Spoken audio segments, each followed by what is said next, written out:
Assalamualaikum warahmatullahi wabarakatuh. Hai anak-anak hebat, apa kabar? Semoga pagi ini selalu sehat ya, dan tetap semangat dengan pembelajaran online. Untuk materi kelas 12 sejarah wajib kali ini, Ibu akan membahas bab 2, yaitu Indonesia pada awal kemerdekaan hingga masa demokrasi liberal. PowerPoint ini masih Ibu ambil dari Intan Pariwara, tetapi juga ada tambahan dari PowerPoint-nya yang diberikan oleh Erlangga, dan ada beberapa yang Ibu tambahi. Di sini kalau gambar yang ada di slide ini adalah Kabinet Republik Indonesia Serikat era 1949 sampai 1950. Sebelum masuk ke pembelajaran mengenai keadaan awal politik dan juga ekonomi era kemerdekaan, kita bahas dulu demokrasi. Apa sih demokrasi? Demokrasi adalah suatu sistem pemerintahan dengan rakyat memegang kedaulatan tertinggi. Di Indonesia sudah memakai dua-duanya ini, yaitu demokrasi langsung dan juga demokrasi perwakilan. Demokrasi perwakilan kita pakai pada awal kemerdekaan sampai dengan masa pemilu nanti. Jadi pemilu langsung nanti akan terjadi pada tahun 2004 ya. Ini adalah sejarah praktek demokrasi di Indonesia. Mulai dari sistem presidensil tahun 45, kemudian sampai tahun 50, nanti demokrasi liberal tahun 50 sampai 59, kemudian demokrasi terpimpin tahun 1959 sampai tahun 1965, nanti masuk ke demokrasi Pancasila. Kemudian dari tahun 1965 sampai nanti masa reformasi adalah 1999. Di era 2004 itu adalah presiden dan wakil presiden dipilih secara langsung oleh rakyat melalui pemilu. Kita masuk bagian pertama, yaitu bagian masa awal kemerdekaan. Di sini kabinet presidensial, yaitu presidennya Bapak Soekarno dan juga wakilnya adalah Bapak Hatta. Di sini muncul beberapa maklumat, yaitu maklumat nomor 10 tentang KNIP yang akan berubah menjadi lembaga legislatif, kemudian maklumat pemerintah nomor 3 November 1945 yang nanti akan membuat banyak partai muncul.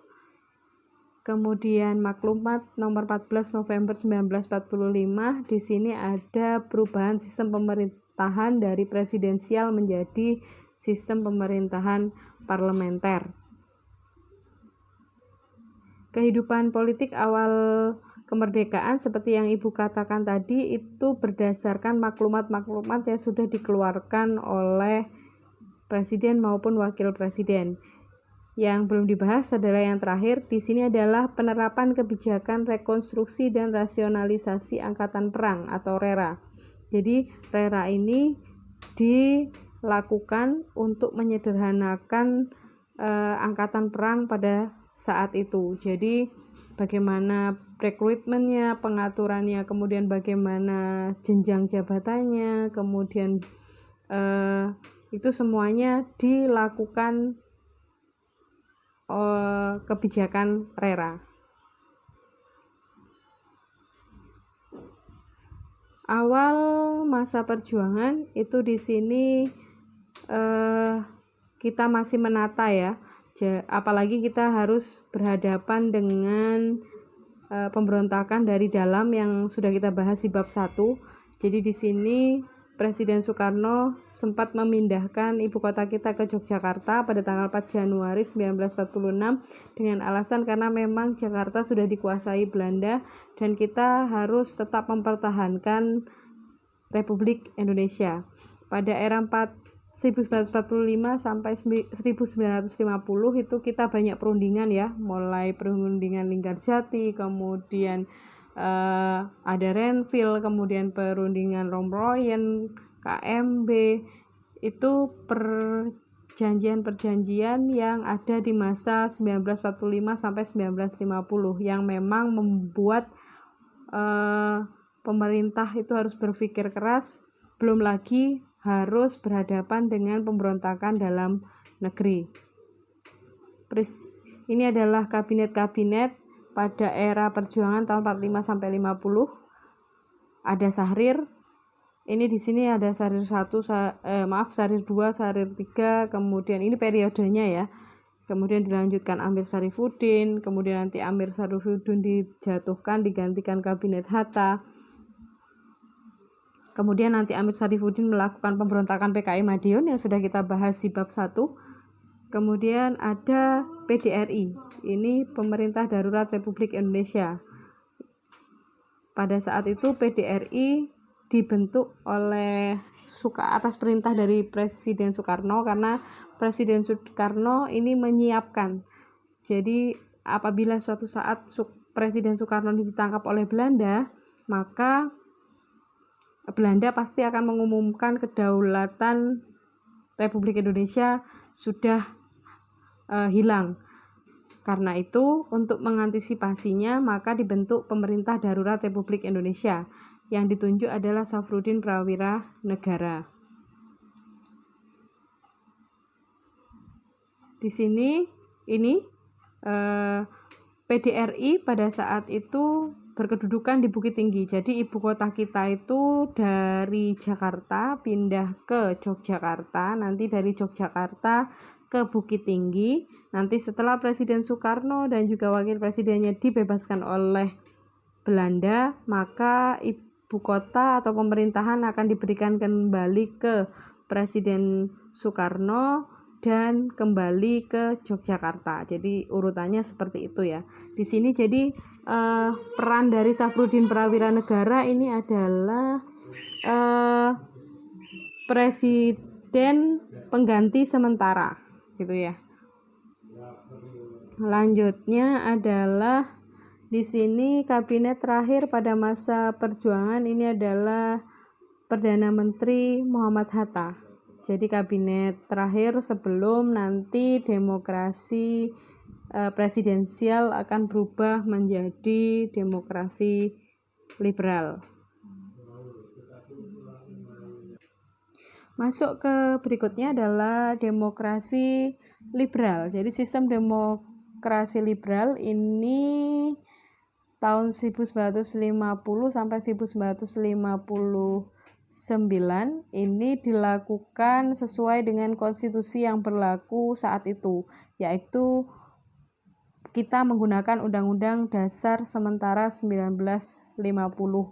Jadi di sini dalam demokrasi liberal berlaku sistem kabinet parlementer, artinya pemerintahan dipegang oleh Perdana Menteri dan menteri-menterinya bertanggung jawab pada parlemen atau DPR.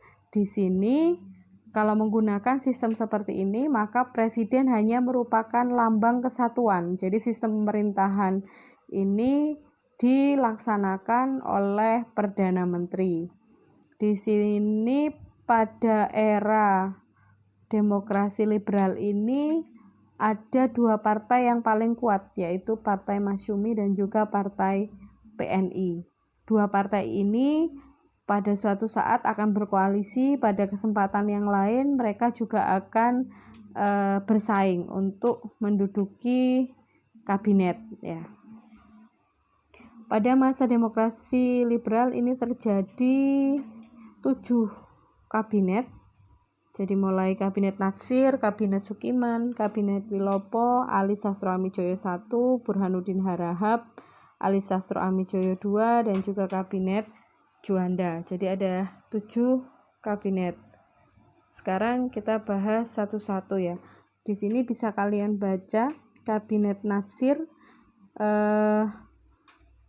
Ibu akan menjelaskan yang penting saja di kabinet Natsir. Ini adalah kabinet yang berhasil membuat Indonesia menjadi anggota PBB yang ke-60 pada tanggal 28 September 1950. Kegagalan dari Kabinet Natsir ini adalah karena tidak bisa menghadapi pemberontakan, maka muncul mosi tidak percaya terhadap parlemen yang dikeluarkan oleh partai tandingan dari Masyumi, yaitu partai PNI, sehingga mau tidak mau Kabinet Natsir harus menyerahkan mandatnya kepada Presiden Soekarno pada tanggal 21 Maret 1951. Lanjut ke kabinet selanjutnya adalah Kabinet Sukiman. Yang terkenal dari Kabinet Sukiman ini adalah Kabinet Sukiman menerima bantuan MSA, Mutual Security Act, berasal dari pemerintah Amerika Serikat, yaitu bantuan ekonomi dan juga bantuan militer.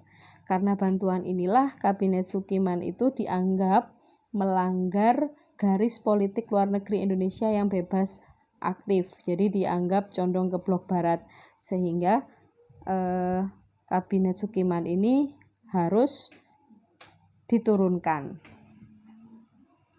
Lanjut ke Kabinet Wilopo. Kabinet Wilopo ini yang terkenal adalah kabinet dengan banyaknya gerakan separatis pada saat itu, dan juga adanya konflik intern yang terjadi di TNI Angkatan Darat, yaitu peristiwa 17 Oktober 1952. Satu lagi peristiwa penting yang terjadi di Kabinet Wilopo adalah peristiwa Tanjung Morawa, yaitu peristiwa di mana terjadi sengketa tanah antara Angkatan Darat dengan para petani. Petani ini tidak akan berani melawan tentara Angkatan Darat kalau tidak ada yang mendekengi, istilahnya tidak ada yang memperkuat. Jadi di sini petani itu disusupi oleh PKI. Lanjut ada Ali Sastro Amijoyo 1 dan 2, ini jadi satu di sini ya. Kabinetnya, kalau Ali Sastro Amijoyo 1 itu berhasil mengadakan konferensi Asia Afrika di Bandung. Tetapi Ali Sastro Amijoyo 1 itu diturunkan atau istilahnya menyerahkan mandat kepada presiden itu karena adanya lanjutan peristiwa intern di TNI Angkatan Darat, yaitu kelanjutan peristiwa 17 Oktober 1952. Kalau Ali Sastro Amijoyo 2 itu juga hampir sama dengan Ali Sastro Amijoyo 1 program-programnya. Cuman di sini muncul gerakan separatis di daerah-daerah itu yang menyita Kabinet Ali dan membuat Kabinet Ali itu kewalahan, sehingga harus menyerahkan mandat dan digantikan Kabinet Juanda. Sebelum Ali II itu ada Kabinet Burhanuddin Harahap. Di sini keberhasilan dari Burhanuddin Harahap adalah menyelenggarakan pemilu pertama kali di Indonesia, yaitu pemilu legislatif dan juga pemilu menentukan anggota konstituante. Sistem multipartai yang terjadi pada masa demokrasi liberal ini atau sistem parlementer ini yang membuat gonta-gantinya kabinet. Dalam kurun waktu 10 tahun itu berganti 7 kabinet. Itu jadi dianggap sesuatu yang tidak lazim, karena sebenarnya kabinet itu harusnya berjalan 5 tahun, tetapi ini dalam demokrasi liberal kita pada masa itu hanya satu kabinet berumur 1-2 tahun, karena mereka saling bersaing, kemudian mencari kesalahan dan saling menjatuhkan dari partai satu ke partai yang lain. Kemudian kalau pemilu yang kita bahas adalah pada eranya Burhanuddin Harahap tadi itu ya, berhasil menyelenggarakan pemilu yang pertama 29 September 1955 itu memilih anggota parlemen. Pemenangnya adalah ini 4 partai teratas yang menduduki parlemen. Ada PNI, Masyumi, Nahdlatul Ulama, dan PKI. Loh, kok ada PKI? Ya, PKI pada saat itu memang berpartisipasi juga di politik. Jadi di sini PKI mulai berkembang kembali sebelum nantinya juga akan melakukan pemberontakan ya.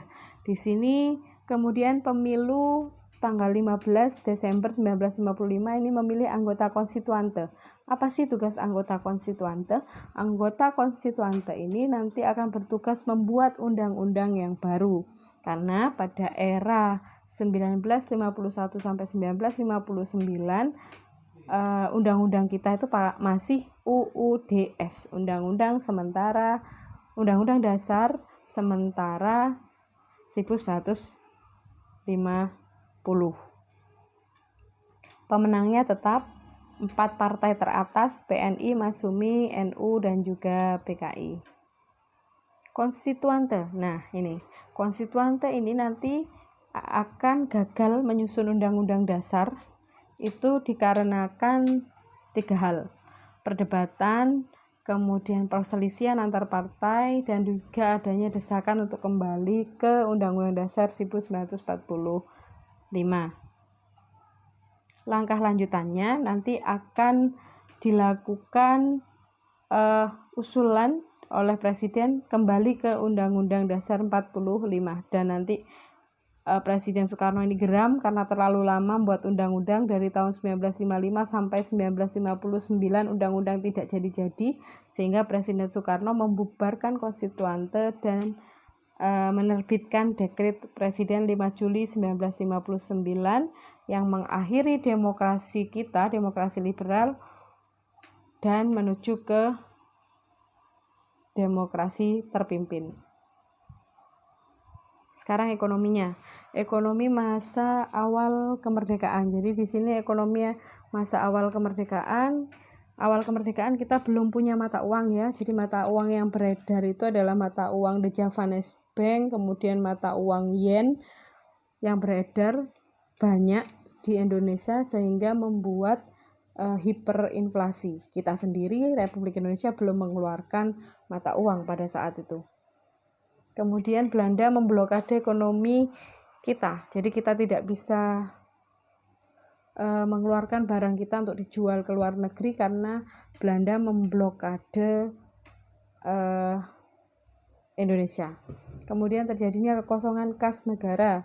Pada masa awal kita menjadi negara memang kas kita kosong, sehingga ekonomi kita berjalan sangat lambat.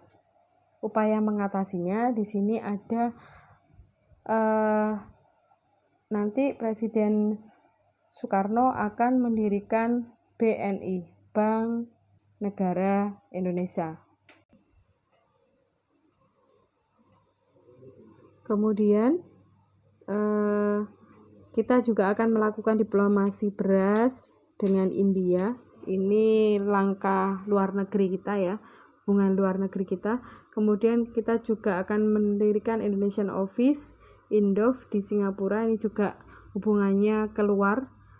Mengadakan konferensi ekonomi, ini hubungan ke dalam, memperkuat ekonomi di dalam negara. Kemudian membentuk badan perancang ekonomi juga di dalam, melaksanakan plan Kasimo atau rencana Kasimo. Memperkuat ekonomi dalam negeri, kemudian juga membentuk persatuan tenaga ekonomi. Melaksanakan program pinjaman nasional. Jadi di sini pemerintah meminjam uang rakyat. Jadi nanti uang rakyat itu yang bersedia dipinjamkan ke pemerintahan itu disetorkan melalui pos dan juga pegadaian. Nanti dalam kurun waktu beberapa tahun apabila negara sudah stabil, uang rakyat tersebut akan dikembalikan. Itu ya maksudnya pinjaman nasional. Kalau masa ekonomi nasional pada demokrasi liberal ini adalah tokohnya Sumitro Joyo Hadikusumo.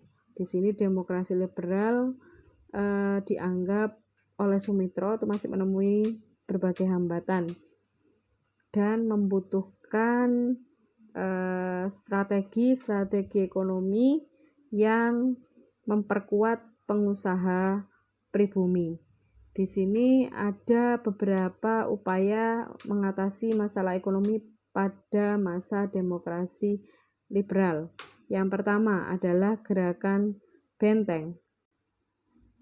Maksudnya di sini adalah pemerintah akan memberikan bantuan kredit kepada pengusaha pribumi. Jadi pengusaha pribumi ini yang akan dimajukan, maksudnya seperti itu. Tetapi program benteng ini kurang berhasil karena negara malah mengalami defisit keuangan negara, sehingga program ini tidak dilanjutkan. Lanjut ke Gunting Safrudin. Maksudnya Gunting Safrudin ini adalah kebijakan yang dilakukan untuk memotong atau menggunting uang nica dan juga uang The Javanese Bank dari pecahan Rp5 ke atas. Itu nilainya dipotong setengahnya gitu ya. Jadi Gunting Safrudin ini maksudnya mata uang yang ada yaitu uang nica dan juga uang The Javanese Bank itu dipotong jadi 2. Kemudian guntingan kanan itu ditukar dengan obligasi negara sebesar setengah dari nilai semula. Ya, jadi pecahannya Rp5 ke atas yang bisa digunting. Kemudian berikutnya adalah nasionalisasi perusahaan asing. Di sini nasionalisasi perusahaan-perusahaan yang awalnya milik Belanda itu dinasionalisasi. Sistem ekonomi Alibaba. Sistem ekonomi Alibaba ini diprakarsai oleh Iskak Cokro Hadi Suryo. Maksudnya di sini pemerintah akan memberikan pinjaman kepada pengusaha non pribumi khususnya Tiongkok apabila memberikan pelatihan-pelatihan atau memajukan pengusaha pribumi. Jadi maksudnya Ali itu adalah pengusaha non pribumi, sedangkan Ali digambarkan pengusaha pribumi, babanya digambarkan pengusaha non pribumi.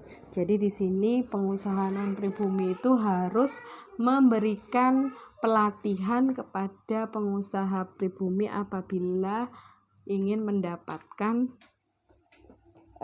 bantuan dari pemerintah. Tapi program ini juga tidak berjalan dengan baik. Membentuk Biro Perancang Nasional dan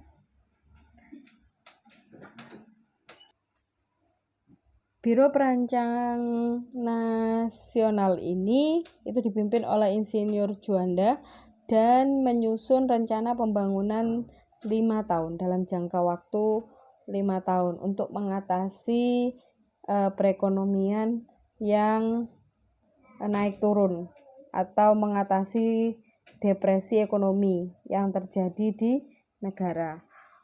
Itu adalah upaya-upaya mengatasi masalah ekonomi pada demokrasi liberal. Cukup materi untuk kali ini. Terima kasih atas perhatiannya. Semoga materi ini bermanfaat dan kita lanjutkan di pertemuan selanjutnya yaitu di bab 3. Terima kasih. Wassalamualaikum warahmatullahi wabarakatuh.